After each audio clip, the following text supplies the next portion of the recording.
പാഠം 4 ആത്മവിമർശനം.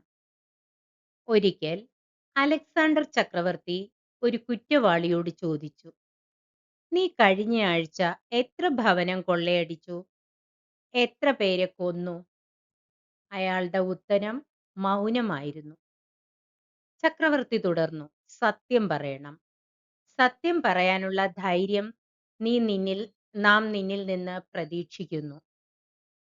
കുറ്റവാളി പറഞ്ഞു, അടിയൻ 2 ഭവനം കൊള്ളയടിച്ചു, 5 പേരെ കൊന്നു. അക്രമത്തിനെതിരെ ചക്രവർത്തി പ്രതികരിച്ചു, ഇയാളെ തൂക്കിലേറ്റുക.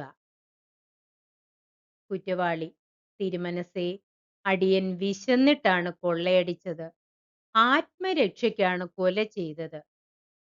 നമുക്കൊന്നും കേൾക്കണ്ട, ഇവനെ തൂക്കിലേറ്റു, അദ്ദേഹം ആജ്ഞാപിച്ചു. കുറ്റവാളി ഇത്തവണ പൊട്ടിച്ചിരിച്ചു.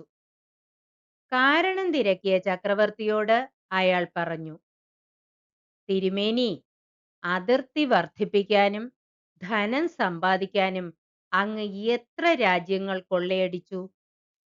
അധികാരത്തിനായി എത്ര പേരെ കൂട്ടക്കൊല ചെയ്തു? എനിക്കിതാണ് ശിക്ഷയെങ്കിൽ അങ്ങേക്ക് സർവശക്തൻ നൽകാൻ പോകുന്നത് എത്ര വലിയ ശിക്ഷയായിരിക്കും? ചക്രവർത്തി അത് കേട്ട് സ്തബ്ധനായി. മറ്റുള്ളവരെ വിമർശിക്കും മുമ്പ് ആത്മവിമർശനം നടത്തുക. തന്നെ തന്നെ വിശകലനം ചെയ്യുന്നവർക്ക് മറ്റുള്ളവരിൽ കുറ്റം കാണാൻ ഒരിക്കലും സമയമുണ്ടാവുകയില്ല.